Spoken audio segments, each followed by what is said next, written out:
كيفكم؟ اليوم رجعت لكم بوصفة جديدة من المطبخ اليمني، خاصة من عدن، وكل التحية لأهل اليمن الحلوين الكرام النشامة. الوصفة هذه كتير لذيذة، طعمها مدخن وشبه خطوات البرياني يعني تقريبا، واللي بيفرق بس انه الطعم مدخن. الآن رح نشوف مع بعض كيف الطريقة. أول إشي جبت نص كيلو من صدر الدجاج، راح أقطعه مكعبات، وممكن تستخدموا أي قسم موجود بالدجاجة، الإشي برجع لكم. وطبعا أنا قطعت الدجاج لمكعبات متوسطة الحجم عشان يبين يعني بالأكل وبالشكل. الآن راح أغسل الدجاج كويس. بعد ما أغسل الدجاج راح أحط عليه الخلطة اللي بستخدمها دايما، بتسهل علي عملية سلق الدجاج والنضج تاعه عشان ما يغلقني. الآن راح أحط مية حلوة من مية الشرب لأني بدي أنقع على الدجاج، وراح أحط عليه شوية زنجبيل مطحون، وراح أحط كمان شوية خل طبيعي، ممكن تستخدموا الخل الصناعي، الإشي برجع لكم، وشوية ملح أبو معلقة يعني.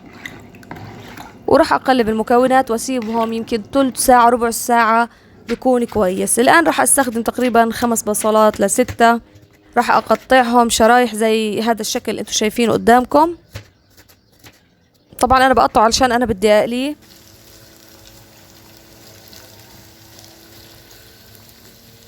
طبعا احنا بدنا اياه محمر، وتقلقوش الزيت هذا راح نستخدمه كله بالوصفة، مش هنخلي ولا فتفوتة زيت. والآن البصل تحمر وأخذ الشكل واللون اللي احنا بدنا اياه، راح أرفعه وأصفيه على جنب لحد ما أكمل شوية خطوات بالوصفة. وطبعا اعذروني الفترة هذه انشغلت عنكم، يعني الواحد دايما ظروف الحياة خليه ينشغل بس مش بإيده يعني، وإن شاء الله هيك بحاول ألتزم دائما وأكون معاكم في وصفات حلوة وجديدة. الآن راح أحط شوية بهارات في مقلة. أول إشي معلقة كزبرة ومعلقة فلفل أسود وكمشة هيل كويس، لو 3 حبات برضو بيمشي.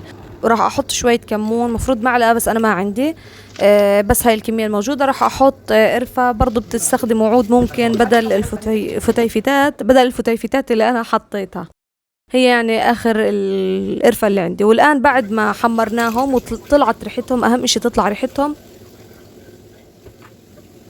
راح أطحنهم بالمطحنة.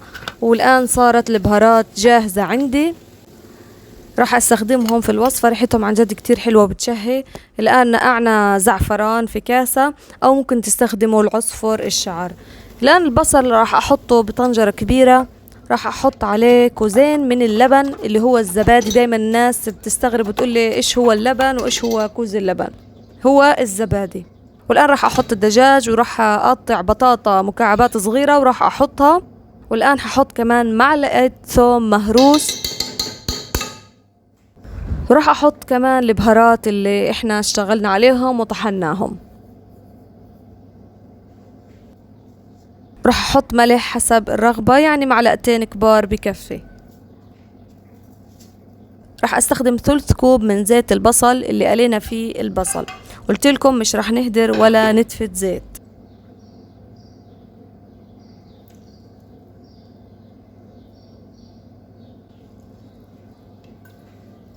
وراح احط شوية مية، يعني بكفي كوب كوبين من المية، عشان يعني نعطي مساحة للدجاج انه يستوي، وبنفس الوقت تتبخر المية وتكون الخلطة كثيفة. وراح نحط ماء الزعفران او العصفر اللي نقعناه لونه اصفر عشان يعطينا النكهة. لو فيش عندكم حطوا عصفر عادي بمشي من البودرة يعني، او الكركم بمشي.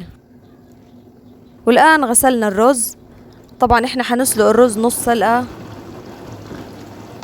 حورجيكم انه نضجت جميع مكونات الدجاج والبطاطا، راح اخليهم شوي على جنب قبل ما اسلق الرز. الآن راح احط ورق غار وهيل، ممكن تحطوا شوية فلفل اسود بس عادي لو ما حطيته بمشي. راح اغلي المية شوية، خليها تغلي، بعدين راح انزل عليها الرز. طبعا ححط على المية معلقة من زيت البصل. الآن راح احط فحمة وعليها شوية زيت من زيت البصل، هذا هو السر، وهسيبها 5 دقايق على جنب. الآن راح أسلق الرز، المية غليت، راح احط الرز لازم يكون نص استواء، يعني كيف بيكون من النص زي المحبب يعني يابس، ومن الاطراف بادي يستوي. هذه علامة نضج الرز نص استواء. واحنا نزلنا الرز هينا راح نسلقه. اهم اشي ما تطولوا كتير عليه بالسلق، لانه الان في الخلطة اللي يعني لما نحطه على خلطة الدجاج في اصلا في شوية مية، فعشان هيك هو بكمل استواء فيها.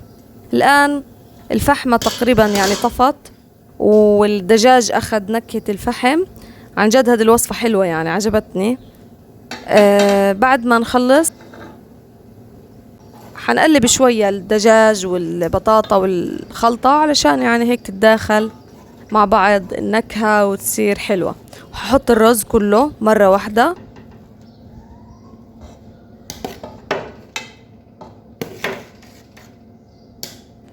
راح احط برضو فحمة وشوية زيت من زيت البصل. شايفين تقريبا خلصنا كل الزيت. راح نسكر الطنجرة 5 دقائق، نرجع لها ونشيل الفحمة. الآن راح نزين بالألوان. عنا لون برتقالي، هذه الألوان بتيجي بودرة بتحطيها مع شوية مية بتصير هذه الألوان. راح أحط لون برتقالي ولون أصفر. كان عندي أنا أصلا عصفر اللي هو الشعر هذا، نقعته وحطيت من ميته. وهاي الألوان كفاية وحلوة بتعطي لون حلو. الآن حسيب الرز طبعا آخر إشي على النار تقريبا ثلث ساعة ساعة إلا، يعني لحد ما تنشف المية. العلامة إنه تنشف جميع المية تاعت الدجاج والخلطة ويصير الرز مستوي وناشف. والآن راح أحطه بصينية علشان أقدمه. وما شاء الله سخن وريحته حلوة ومدخن وطعمه بشهي. وهاي الوصفة أنا قبل ما أعملكم إياها يعني كتير ناس جربوها وحكوا عنها لذيذة، وأنا دقتها وقلت إنها لذيذة. بتمنى إنكم تجربوها وإن شاء الله راح تعجبكم. وصحتين وعافية مقدما. وطبعا ما تنسوا تشتركوا بقناتي وتحطوا لي لايكات وتعلقوا تعليقات حلوة، بنبسط فيكم تعليقاتكم. يلا السلام عليكم، بشوفكم بوصفة جديدة. سلام.